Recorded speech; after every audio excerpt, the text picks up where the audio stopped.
Vamos a sustentar por qué el presidente peruano Vizcarra, de poco por sus decisiones, un poco más pudo haber terminado muerto o prisionero Evo Morales.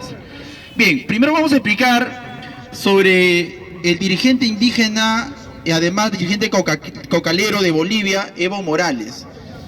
Señores, Evo Morales hoy por hoy se puede considerar el mejor presidente de Sudamérica. El mejor presidente de Sudamérica.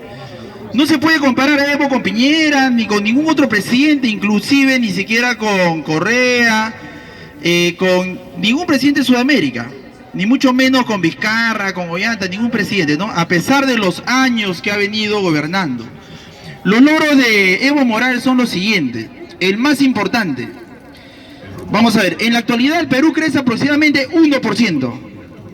Toledo lo dejó en un altísimo porcentaje del 6%. Económicamente Toledo lo dejó la valla bien alta. De ahí se vino derrumbando, en la actualidad estamos en crecimiento casi cero. Bolivia viene creciendo al 5% aproximadamente sostenido. Amigo, eso lo hace un economista experto. No hay otro país que durante 14 años venga con ese crecimiento del 5% sostenido. Pero hay que, para eso, pues amigos, el PBI tiene que ir incrementándose año tras año, no debe haber crisis, tiene que haber un buen manejo de la economía. Entonces, a pesar que Evo Morales no es economista, no es administrador, no es empresario, está considerando que en la práctica es el mejor economista de Sudamérica. Y no solamente crece el PBI, sino crece también junto con los programas sociales. O sea que viene acompañado con el apoyo a la sociedad, que es muy importante, porque si no estaríamos frente al modelo chileno. Chile crece también, ni al 5%, tan menos, ¿eh? Pero solamente crece la cúpula, solamente la burguesía, y el pueblo que ya no aguanta más ha salido a protestar. Pero eso no pasa en Bolivia. Bolivia tiene mayor crecimiento, pero un crecimiento que va acompañado con los programas sociales. Ahora, ¿en qué consisten estos programas que Evo ha logrado? Punto número 1. La alfabetización de los indígenas. Ese es el logro más grande que ha logrado Evo Morales. Mientras que en Chile a los mapuches se les discrimina, se les olvida, mientras que en Perú a las comunidades que están en la selva igual se les discrimina, allá él, como es un indígena más, ha sabido integrar a todos los grupos indígenas y llevarle la educación. Ese es el logro número 1. ¿Cuál es la última meta que él estaba logrando en este periodo? La universalización de la salud. ¿Qué es lo que está logrando? Llevar la salud, calidad de vida a toda la población boliviana. No olvidemos Bolivia como dos países. La pituquería del centro y los indígenas que siempre han sido olvidados. No se le consideraba ni siquiera un ciudadano en primera clase. Ni siquiera tenían derechos. En el 40, en el 50, incluso había reglamentos para que ellos no pisen la plaza de armas. Imagínense el nivel de discriminación. Y ahora, ¿qué ha hecho esta oposición? La oposición ha quemado el símbolo del indigenismo, ha quemado el símbolo de la comunidad aymara, que es la famosa huifala. Esa es su bandera de ellos. Entonces, estos golpistas han quemado esa bandera. Significa que prácticamente está retornando otra vez la discriminación y se está separando una vez más a los indígenas. Los logros en educación. Ha reducido la pobreza del 70% al 35%. Si yo digo que es el mejor presidente de Latinoamérica es porque ningún otro presidente ha logrado ese nivel de metas. 200.000 viviendas a las familias más humildes. Entonces, ¿cuál es el error? Generalmente cuando un gobierno empieza a realizar un gobierno populista, el crecimiento decae, se va a la quiebra. Un ejemplo de eso podemos ver quizás en Venezuela, ¿no? El gobierno empezó a apoyar a la población, pero se derrumbó toda la economía. Pero el genio de Evo Morales daba este apoyo y a la vez crecía. Y el crecimiento no se detenía. Entonces las cosas las estaba haciendo excelentemente bien. El empresariado avanzaba y la comunidad también indígena también avanzaba. Ha sido el país que mejor ha manejado la inflación. Si bien es cierto, Perú es un país que tiene muy poca inflación, Bolivia también se le reconoce por tener una inflación controlada, una inflación muy baja. Los demás países, por decir Argentina, están viviendo una inflación del 30%. imposible vivir.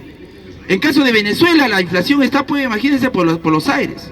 Y casi todos los países de Sudamérica están pasando una inflación descontrolada. No olvidemos que cuando un país está bajo la inflación, la capacidad adquisitiva del dinero se derrumba. Puedes tener plata, pero esa plata ya no vale. Pero ¿qué ha pasado en Bolivia? La inflación está muy controlada. Si tenemos una inflación controlada, con un crecimiento sostenible, estamos hablando, pues, amigo, de un buen gobierno.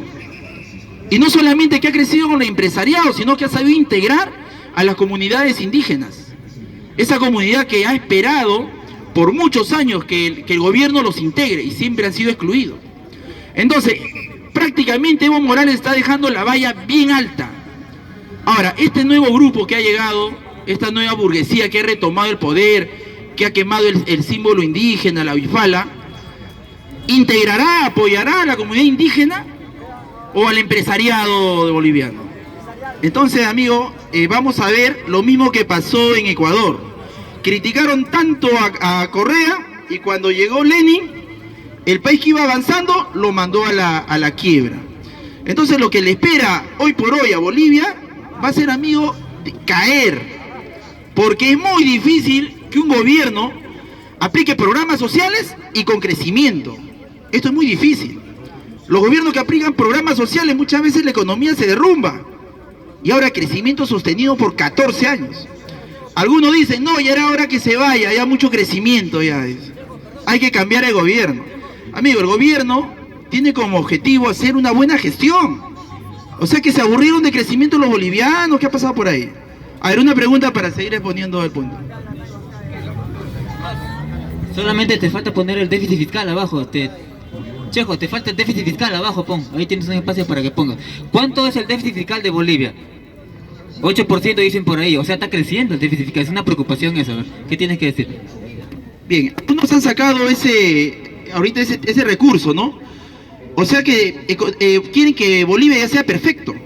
¿Habrá perfección en el mundo? No hay perfección, pues, amigo. Los países que tienen el peor déficit fiscal es Estados Unidos.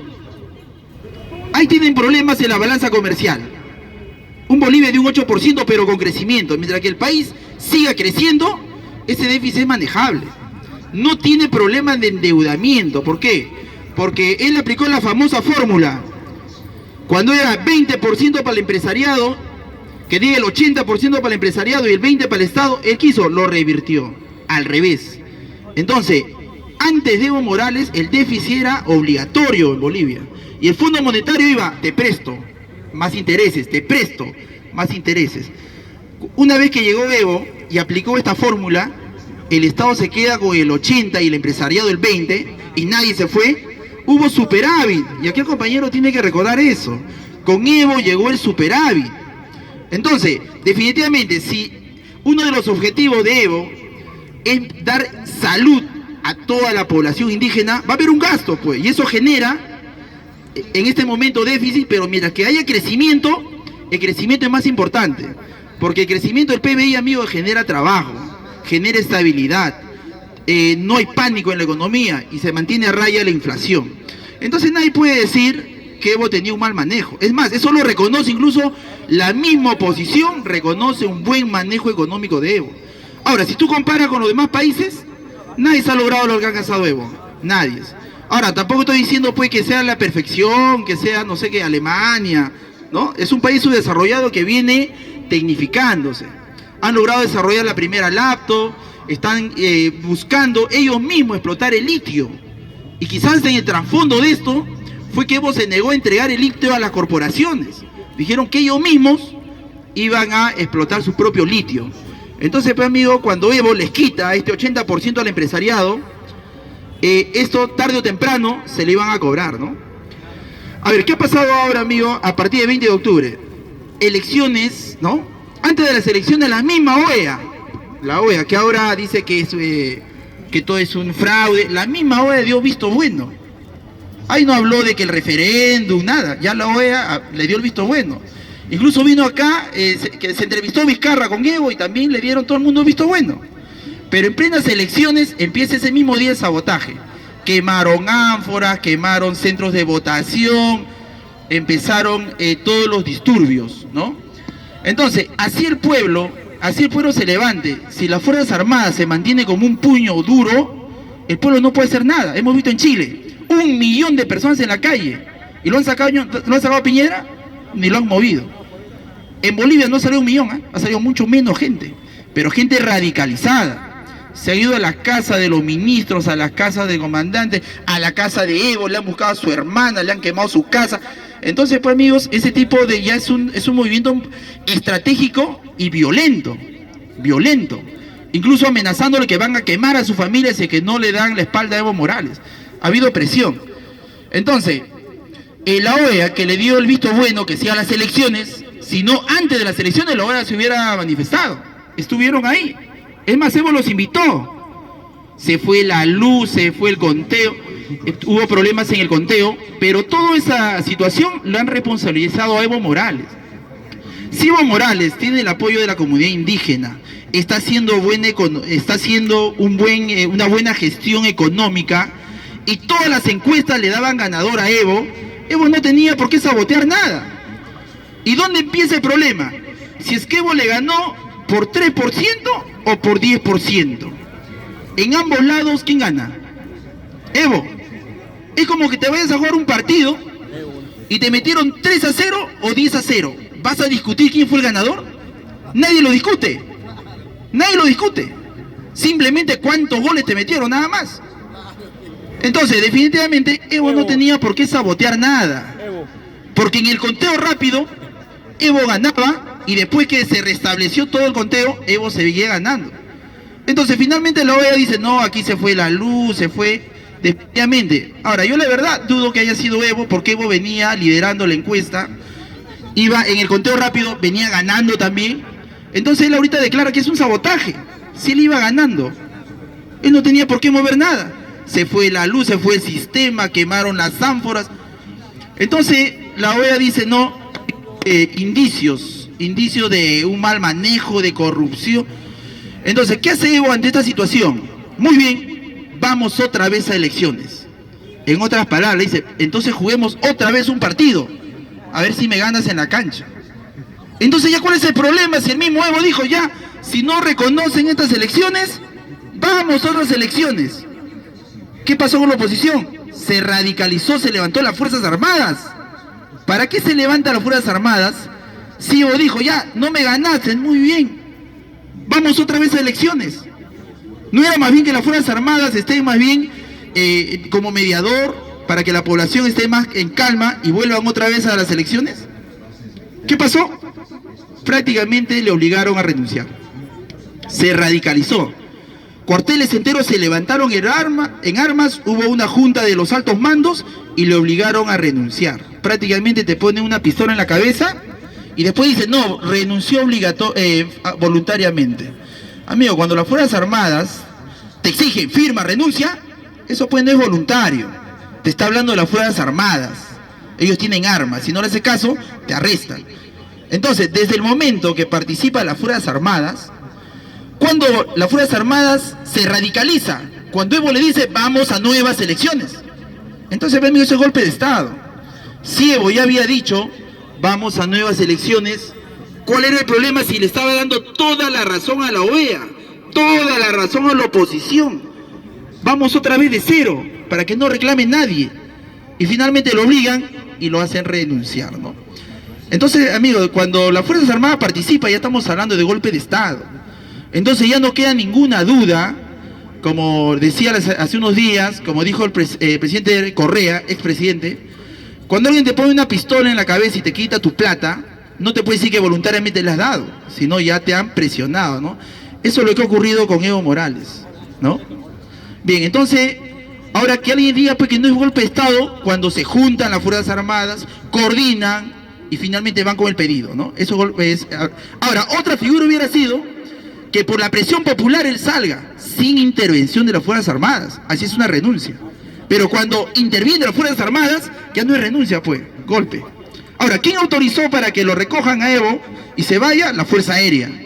¿Quién le ha puesto la banda presidencial a la señora Áñez, que está ahorita en la actualidad?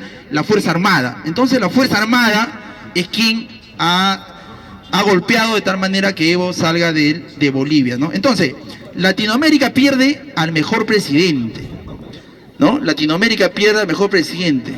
Evo representa no solamente al indigenismo de Bolivia, sino de Chile, de Perú, porque Perú y Bolivia tienen muchas cosas en común.